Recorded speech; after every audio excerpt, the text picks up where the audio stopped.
আসসালামু আলাইকুম, শুভ সকাল। কেমন আছেন আপনারা? আশা করি ভালো আছেন। খাগড়াছড়ি জেলার পার্বত্য এলাকা থেকে আপনাদেরকে স্বাগতম। এই এরিয়াটা খাগড়াছড়ি শহর থেকে দূরে সেই দীঘিনালা জনপদ, পাহাড়ি উপত্যকা জনপদ যাই বলেন না কেন, সেই পাহাড়ি জনপদ দিয়ে আমাদের গাড়িটা চলছে। এই ভিডিওতে সাথে থাকুন। অবশ্য আমি গাড়ির ভিতরে বসেছি, বড় গাড়ি, কাজেই ভিউটা অবশ্য খুব ভালো হবে বলে মনে হয় না, তারপরেও যতটা দেখাতে পারি। হঠাৎ সামনে একটা অটো বাইকের কারণে থেমে গেল। রাস্তা নির্মাণ কাজ চলছে, দুই দিকে রাস্তা সম্প্রসারণের কাজ চলছে। তো যখন এই রাস্তাটা নতুনভাবে নির্মিত হয়ে যাবে তখন কিন্তু একটা দারুণ একটা রাস্তা হবে।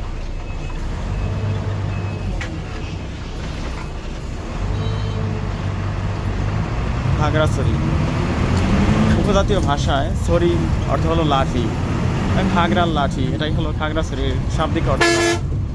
যাই হোক, ঝোপঝাড়ে ঘেরা, অসংখ্য গাছপালা আর উঁচু নিচু খাল পাহাড়, এই তো এখানকার জনপদের মূল বৈশিষ্ট্য। মাটির রং পুরোটা লাল নয়, অনেকটাই বাদামি অথবা মিশ্রণ বলা যেতে পারে।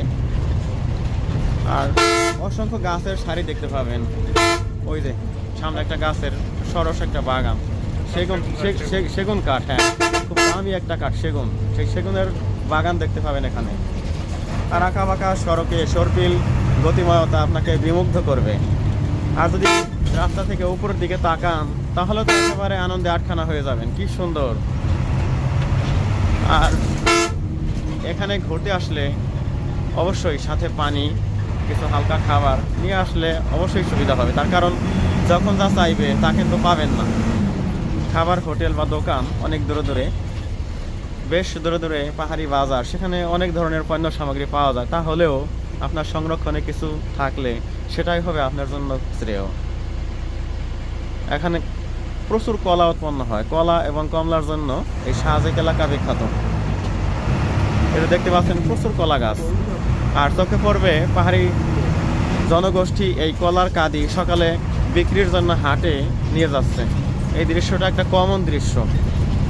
কমলা বাগান শাহজাক গেলে সম্ভবত দেখা যাবে, যেহেতু শাহজাক কমলার জন্য বিখ্যাত।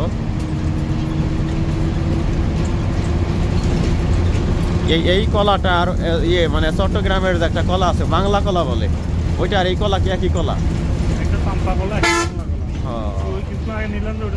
চাম্পা কলা আছে। এই যে একটু আগে যে দেখলাম কলাটা, ওটা কি চাম্পা কলা, তাই না? চাম্পা কলা, এইগুলো চাম্পা কলার গাছ। গাছ সাইজে বেশি বড় হয় না, কিন্তু কলা হয়, খুব ভালো কলা হয়। হ্যাঁ হ্যাঁ। আর এখানে বৃষ্টিপাতও তো মনে হয় বেশ ভালোই হয়, বৃষ্টিপাত হয়। পাহাড়ে বৃষ্টি বেশি হয়, অন্যান্য এলাকার চেয়ে বেশি হয়।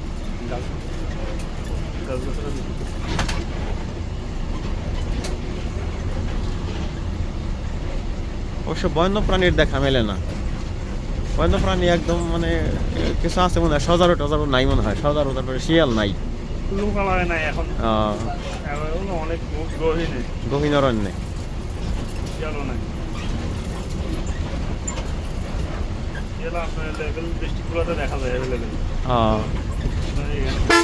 আমাদের হরিরামপুরে মানে শিয়ালের উৎপাতে মানে বেরি হওয়া যায় না, অসংখ্য, মানে বাসাই যেন দেয় শিয়ালের জন্য।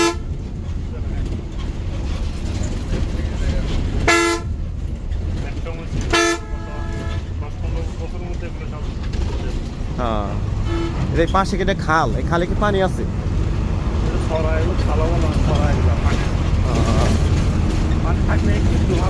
হ্যাঁ,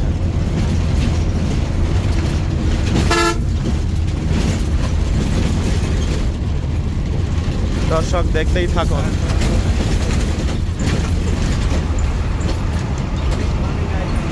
হ্যাঁ, পানি নাই।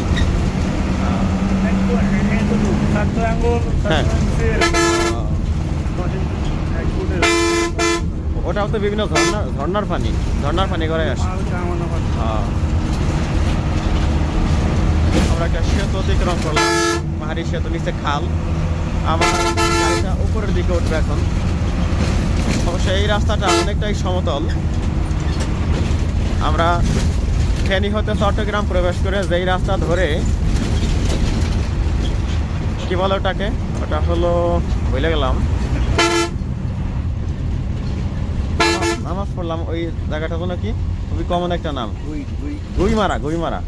গুইমারা তারপরে যে আমরা একটা মেইন রোডে আমরা উঠলাম, তার আগ পর্যন্ত যতটা পথ আমরা অতিক্রম করেছি সেটা কিন্তু অনেক উঁচু পাহাড়, শুধু গাড়িটা উপরের দিকে উঠতেই ছিল, প্রায় 1.5 ঘন্টা যাবৎ খালি গাড়িটা উপরের দিকে উঠছে, অনেক উঁচু দুর্গম রাস্তা। সেখানে আমার মনে হয় মোটর সাইকেল ড্রাইভ করাও খুবই বেকায়দা, এমনকি সম্ভবই মনে হয় হবে না। এখানে কৃষি জমি দেখা যাচ্ছে, সমতল উর্বর মাটি,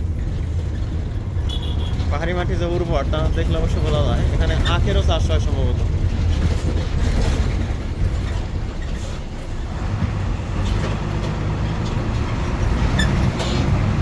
পাশে সেগুন বাগান, সেগুনের এই চারা গাছগুলো একদম বড় হয়ে উঠবে, একদম বিশাল মহিরুহে পরিণত হবে।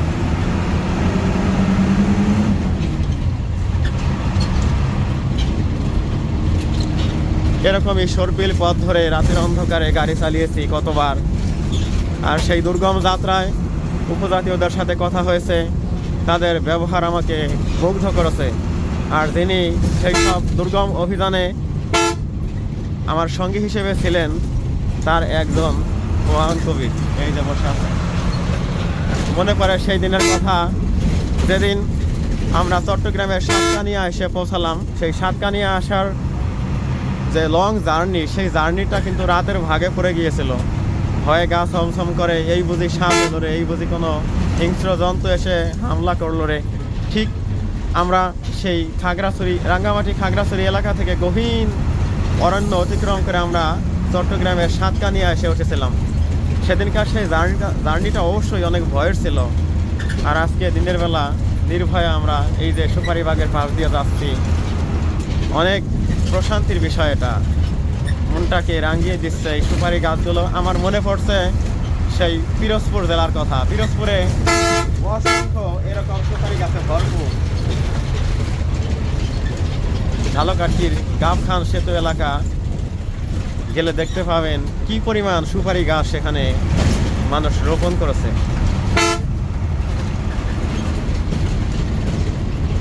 মাঝি নৌকা বেয়ে যাও, পান সুপারি খাও, পালের নৌকা বেয়ে তুমি ফিরে ফিরে চাও। এই যে কবির লেখায় সেই গ্রামের ফেরাওত সংস্কৃতির কথা তুলে ধরেছেন। সেই সংস্কৃতির একটা অংশ হলো পান সুপারি। পান সুপারি না হলে গ্রামাঞ্চলের কোনো অতিথিকে আপ্যায়িতই করা হয় না। আর সেই পান সুপারির জনপদ এই দীঘিনালা খাগড়াছড়ি উপজেলা। আর দীঘিনালার এই গ্রামীণ সৌন্দর্যপূর্ণ পরিবেশে আপনি আসলে দেখতে পাবেন সিএনজি, অটো, বাইক, বাস গাড়ির সংখ্যা খুবই কম, কিন্তু ছোটো গাড়ি, চাঁদের গাড়ি যেটাকে বলে জিপ গাড়ি, সেটাই কিন্তু চাঁদের গাড়ি নামে পরিচিত। আর আর্মি টহল খুবই দুর্দান্তভাবে দেওয়া হয়ে থাকে। এই যে আর্মি গাড়ি কিন্তু একটার পর একটা দেখতে পাচ্ছেন। নিরাপত্তা ব্যবস্থা অনেক জোরদার করা হয়েছে। পার্বত্য শান্তি চুক্তির পর কত এলাকায় শান্তি ফিরে এসেছে। মারামারি, হানাহানি, কোন্দল, বাঙালি এবং উপজাতীয় যেন একই ভূমিতে, একই আবাসনে পাশাপাশি বসবাস করছে। কিন্তু এখন আর সেই সমস্যা সংকুল দিনগুলো নাই। এখন শান্তির সুবাস বইছে সর্বত্র।